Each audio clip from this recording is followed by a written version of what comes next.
In April 295 BC, on the plain of Sentinum near the eastern slopes of the Apennines, the Roman Republic faced an existential crisis as 4 combined armies deployed to annihilate its legions. This engagement marked the decisive turning point of the Third Samnite War. To halt Roman expansion across the Italian peninsula, coalition commander Gellius Egnatius constructed an unprecedented grand alliance, bringing together Samnite heavy infantry, Senone Gallic war chariots, Etruscan wealth, and Umbrian regional forces. Never before had Rome confronted a 4-nation strategic coalition of this magnitude operating simultaneously against its frontiers. On the battlefield, the crisis peaked on the Roman left flank along the confluence of the Sentinus and Murena rivers, where an aggressive assault led by Consul Decius collapsed under a sudden charge of Gallic war chariots. The panicked cavalry bolted backward, trampling their own supporting legionary cohorts and opening a dangerous gap in the Roman line.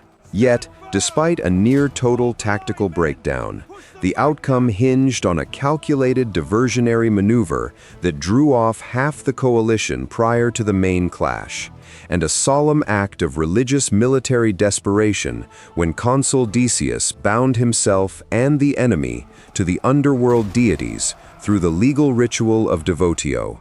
Welcome back to World Chronicles. In this breakdown, we examine the Battle of Sentinum, the strategic intelligence that fractured a 4-nation pact, the tactical clash of legionary formations against Celtic mobile vehicles, and the attrition doctrine that ultimately secured Roman hegemony over Italy. The confrontation at Sentinum was not an isolated frontier clash, but the culmination of half a century of systemic structural rivalry across central Italy. The First Samnite War from 343 to 341 BC and the prolonged Second Samnite War from 326 to 304 BC were fought primarily for control over the fertile agricultural plains of Campania. In both conflicts, the Roman Republic demonstrated an institutional capacity to absorb severe tactical setbacks, rebuild its field armies, and project power directly into the central mountain ranges. When hostilities concluded in 304 BC, Rome shifted from seasonal military campaigns to a policy of permanent geopolitical containment, transforming conquered borderlands into fortified outposts designed to sever communication between rival Italic populations.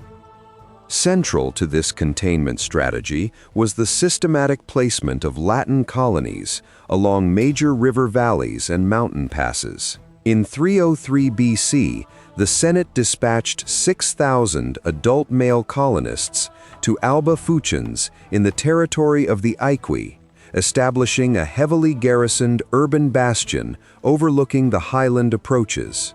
That same year, another 4,000 colonists were settled at Sora, securing a vital stronghold in the Liris River Valley that had been fiercely contested in prior campaigns. By establishing garrisoned towns with defensive walls looking out over the sun-baked rugged ridges of the central Apennines, Rome effectively constructed a ring of iron around the Samnite Confederation. This containment network was reinforced by additional colonial outposts, including Minturnae and Sinuessa, which blocked Samnite access to the Tyrrhenian coast. For the Samnite Confederation, a league of 4 Oscan-speaking highland tribes, this ring of fortresses represented an existential threat. The Highlanders found their traditional pastoral migration routes and economic trade corridors systematically blocked by Roman colonial settlements. Decades of direct conflict had proved that Samnium could not defeat Rome in a bilateral war of attrition. However, the broader geopolitical landscape offered a dangerous alternative. To the northwest lay the wealthy Etruscan city-states, possessors of vast material resources but deeply alarmed by Roman expansion. Further north were the Umbrian tribes, who controlled the vital Apennine passes. Along the Adriatic coast settled the Senone Gauls, formidable Celtic warriors who feared Roman territorial encroachment. When a dispute in Lucania ignited the Third Samnite War in 298 BC, Samnite strategists understood that isolated mountain campaigns would only lead to eventual subjugation. Stripped of diplomatic options and facing economic strangulation, the League sought to upend the balance of power across the entire Italian peninsula. The architect of this grand alliance was Gellius Egnatius, leader of the Samnite Variani clan. In 296 BC, Egnatius executed a bold strategic march into Etruria, bypassing Roman field armies to rally the Etruscan political elite. Recognizing that no single state could withstand Roman manpower, Egnatius successfully negotiated the formation of the four-nation coalition, uniting Samnite heavy infantry, Etruscan financial and siege resources, Umbrian mountain contingents, and Senone Gallic warriors. This combined Grand Alliance aimed to force a multi-front war, pinning Roman forces in Latium while sweeping down from the north. However, this coalition harbored inherent vulnerabilities. Structural language barriers between Celtic warriors and Oscan Umbrian speakers created severe command and control friction, while divergent regional priorities continuously threatened operational unity. The Senate recognized that the Republic faced an unprecedented crisis. Suspending regular legal business, Rome initiated an emergency military conscription, calling up all eligible males to form new legions. In an atmosphere heavy with anxiety, where voters gathered under the shadow of the Capitoline altars, the popular assembly bypassed political rivalries to elect Rome's two most distinguished commanders for the consulship of 295 BC. Senior consul Quintus Fabius Maximus Rullianus was elected to his fifth consulship. A patrician veteran who had served as dictator and censor, Fabius was a master of cautious, defensive strategy, relying on iron discipline and waiting for enemy forces to exhaust themselves. To balance him, the assembly elected Consul Publius Decius Mus to his fourth consulship. A plebeian commander, Decius was renowned for his aggressive tactical energy, offering a stark contrast to his colleagues' deliberate strategic patience. Together, the dual consuls directed a total mobilization estimated by modern historians at approximately 40,000 to 48,000 men. This force comprised 4 standard Roman legions, totaling roughly 20,000 citizens, accompanied by approximately 20,000 Italic allied troops and 1,000 elite Campanian heavy cavalry. Facing them beyond the Apennines was a coalition army of comparable scale on the field, estimated modernly at 40,000 to 50,000 active combatants, though ancient chroniclers such as Duris of Samos later constructed vastly inflated claims ranging up to hundreds of thousands. While the Roman state operated under a unified military command with clear lines of supply, Egnatius had to maintain delicate political cohesion among allies who had never before fought alongside one another. To secure the northern approaches and establish an advance screen, the consuls stationed a forward detachment in northern Etruria under Propraetor Lucius Cornelius Scipio Barbatus, tasked with observing coalition concentration points and guarding the mountain corridors leading toward Rome.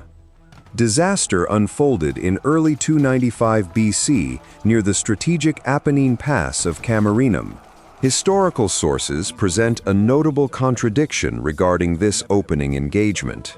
While the Roman historian Livy erroneously places the clash at Clusium, Polybius, and modern historical consensus confirm that it occurred at Camerinum, noting that ancient naming similarities between Camars and Camers caused subsequent historiographical confusion. Operating as an advance reconnaissance force, Propraetor Lucius Cornelius Scipio Barbatus sought to secure high ground overlooking the valley approaches.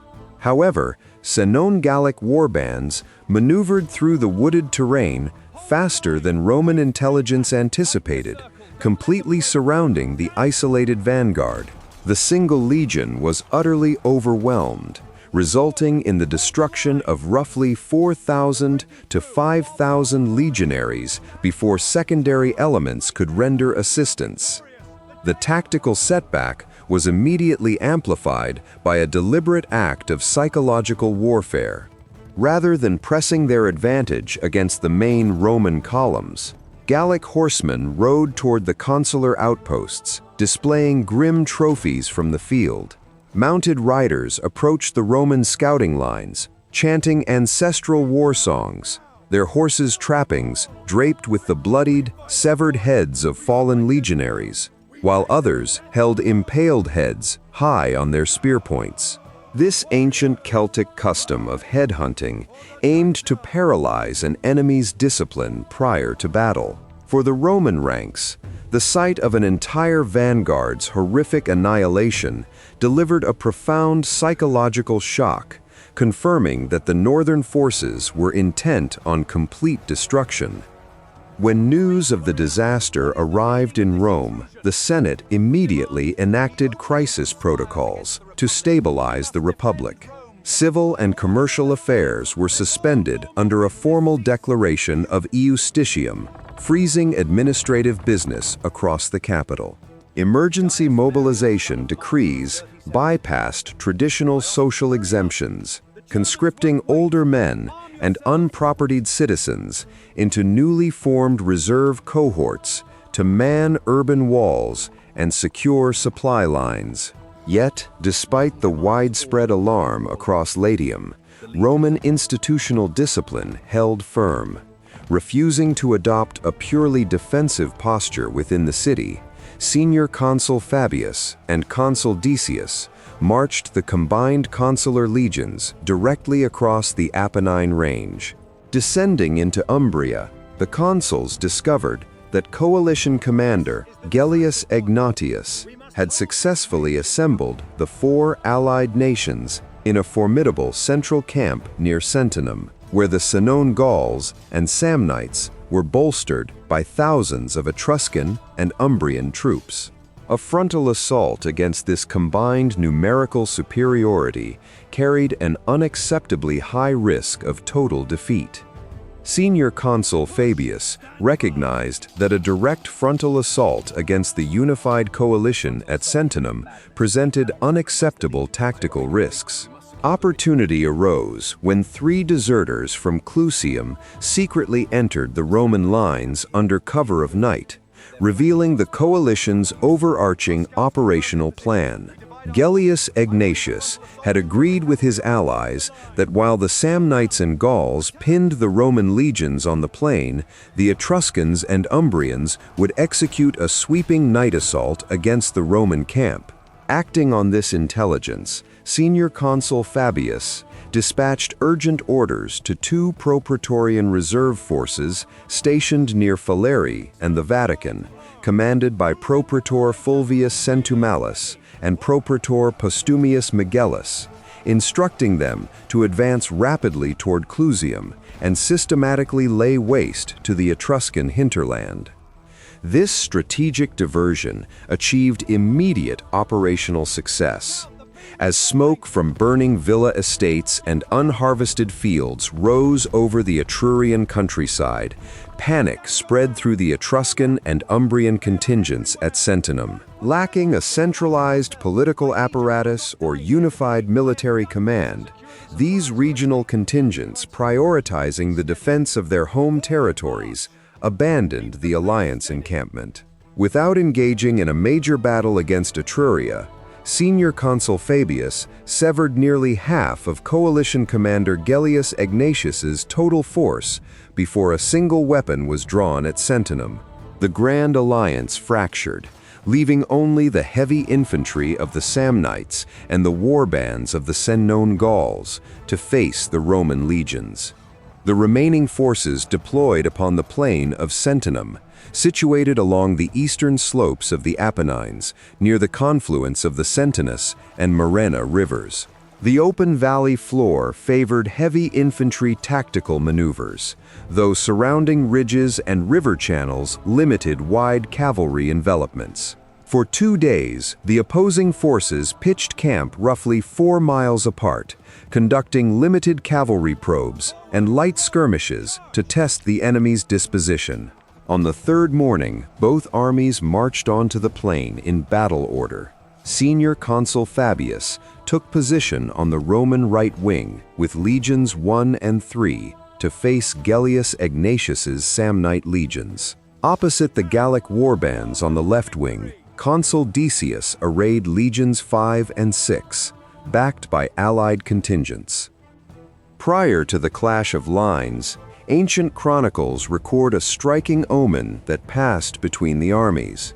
A hind hunted by a wolf down from the mountains fled into the neutral space separating the two forces. The deer veered toward the Gallic lines, where Celtic warriors threw javelins and slaughtered the animal. The wolf ran toward the Roman ranks, where legionaries opened their maniples, allowing the predator, sacred to Mars and symbolic of Rome's founding myth, to pass unmolested into the rear. Shouting that destruction was marked for those who slew the creature of Diana, the front-rank legionaries drew confidence from what they viewed as divine favor. Consul Decius committed his cavalry with characteristic aggression, aiming to shatter the Senone Gallic right flank before the main infantry engagement could settle into a standstill.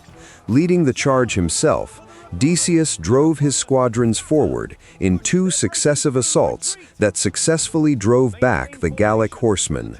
However, as the Roman troopers pressed their pursuit deeper into the Celtic lines, the Gauls unveiled a tactical counter-surprise unfamiliar to mid-Republican legionaries: a sudden, massed deployment of 2-wheeled war chariots and heavily timbered supply wagons.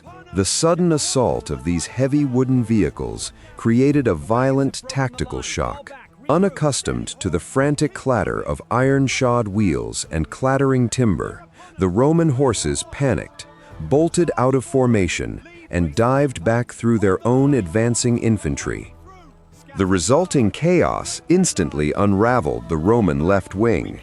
As terrified cavalry mounts and runaway vehicles plowed through the maniples of the 5th and 6th legions, cohesion dissolved, crushing front-rank legionaries under hooves and wheels.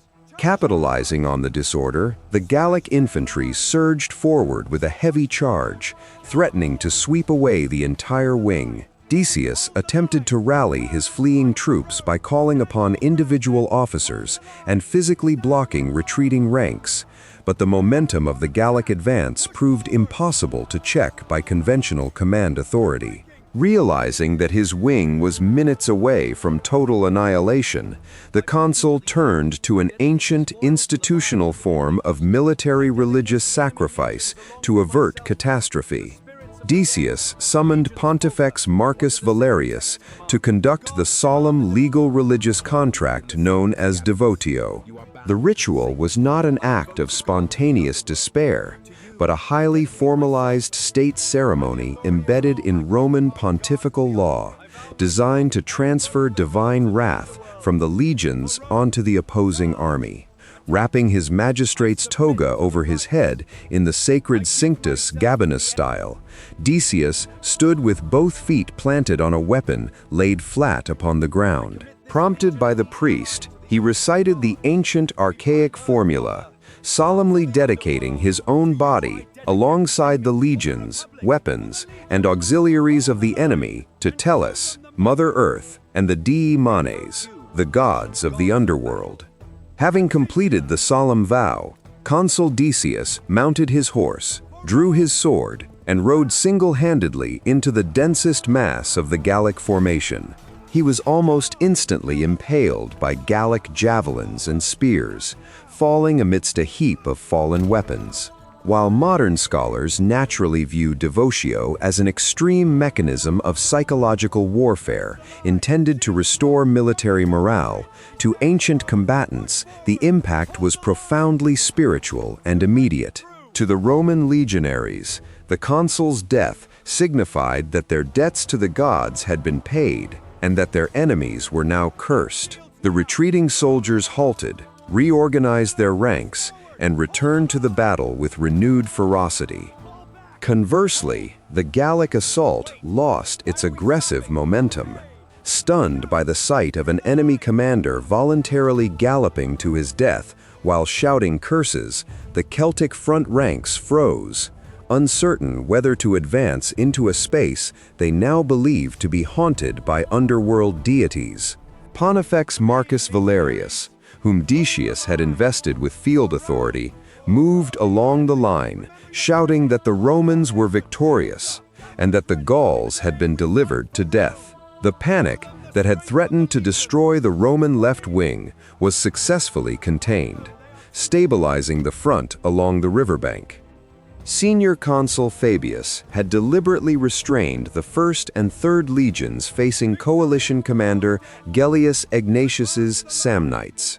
Experienced in Samnite tactical doctrine, Fabius understood that while the mountain highlanders launched their initial charges with furious energy, their stamina rapidly degraded during prolonged engagement. For hours under the sweltering midday sun, the Roman right wing maintained a disciplined defensive posture, absorbing wave after wave of Samnite thrusts without committing its reserves. Fabius calculated that once physical exhaustion set in, the momentum of the enemy infantry would collapse, creating the precise moment for a decisive counteroffensive. Observing the Samnite line begin to sway with fatigue, Senior Consul Fabius ordered a general advance along his front. He unleashed his fresh Triarii infantry from the rear line while directing his right-wing cavalry to sweep around the Samnite flank in a heavy envelopment. Simultaneously, upon receiving confirmation of Consul Decius's death, Fabius dispatched Propraetor Scipio Barbatus and Gaius Marcius with reserve cohorts drawn from the rear line to stabilize the left wing. Arriving at the riverbank where Pontifex Marcus Valerius was rallying the 5th and 6th legions, Propraetor Scipio's fresh troops bolstered the line, containing the remaining Celtic forces and locking them in place.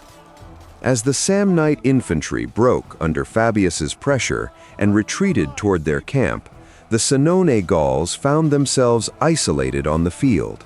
Displaying iron tactical discipline, the Gallic infantry locked their large, heavy shields above their heads and along their front, forming a dense, impenetrable defensive testudo. Roman infantry charges stalled against this interlocking wall of wood and iron. Recognizing that direct blade-to-blade combat was ineffective against the formation, Roman officers issued a rapid tactical improvisation. Legionaries collected spent javelins coating the field floor and hurled them en masse into the Gallic shields.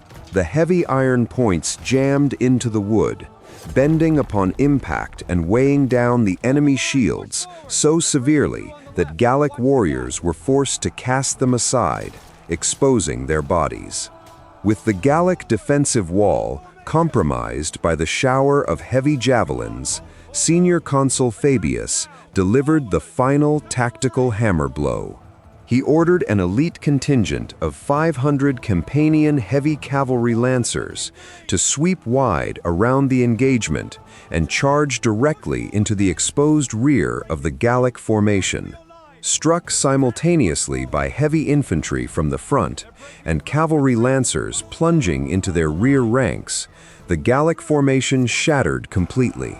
The rigid Celtic defensive square dissolved into a chaotic rout, with surviving warriors fleeing across the plain toward the coalition encampment. The rout swept directly toward the fortified coalition camp, where the narrow entry gates proved completely inadequate to accommodate the sudden influx of thousands of fleeing soldiers. A desperate crush developed at the ramparts as Samnite and Gallic troops struggled to force their way inside, while Roman legionaries and Campanian cavalry pursued closely behind. In the midst of this chaotic struggle at the camp gates, coalition commander Gellius Egnatius fell in action, struck down alongside the defensive palisades as he attempted to rally his men. With the death of its chief architect, the coalition's remaining organization evaporated. Roman forces breached the palisades, capturing the encampment and securing a complete operational victory. Following the battle, Senior Consul Fabius ordered a thorough search of the field to locate the body of his fallen colleague. Consul Decius Mus was found buried beneath a heap of fallen Gallic warriors and was given full military obsequies with solemn state honors. Official Roman historical records preserved by Livy state that Rome suffered roughly 8,700 casualties during the three-day engagement, 7,000 on the heavily pressed left wing under Decius, and 1,700 on Fabius's wing, while coalition losses were recorded at 25,000 killed and 8,000 captured. While some ancient Greek writers, such as Duras of Samos, constructed sensationalist assertions of coalition armies exceeding 330,000 or even 1 million men with 100,000 dead, modern historical consensus rejects these figures as rhetorical exaggerations, placing total combatants on the field at approximately 80,000 to 100,000 men. The Battle of Sentinum permanently shattered the four-nation coalition and marked the decisive climax of the Third Samnite War.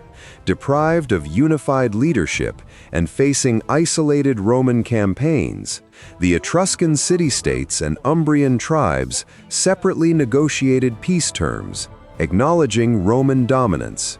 The Senone Gauls were permanently pushed back from central Italy, while the Samnites, exhausted by decades of conflict, were finally forced into submission in 290 BC by Consul Manlius Curius Dentatus. Recognized by historians as the largest military engagement fought on Italian soil until modern times, Sentinum removed the last major structural barrier to Roman expansion, securing the Republic's permanent hegemony over peninsular Italy and paving the way for its eventual rise as a Mediterranean empire. Subscribe to World Chronicles to join us for our next journey into the crucial chapters of ancient history.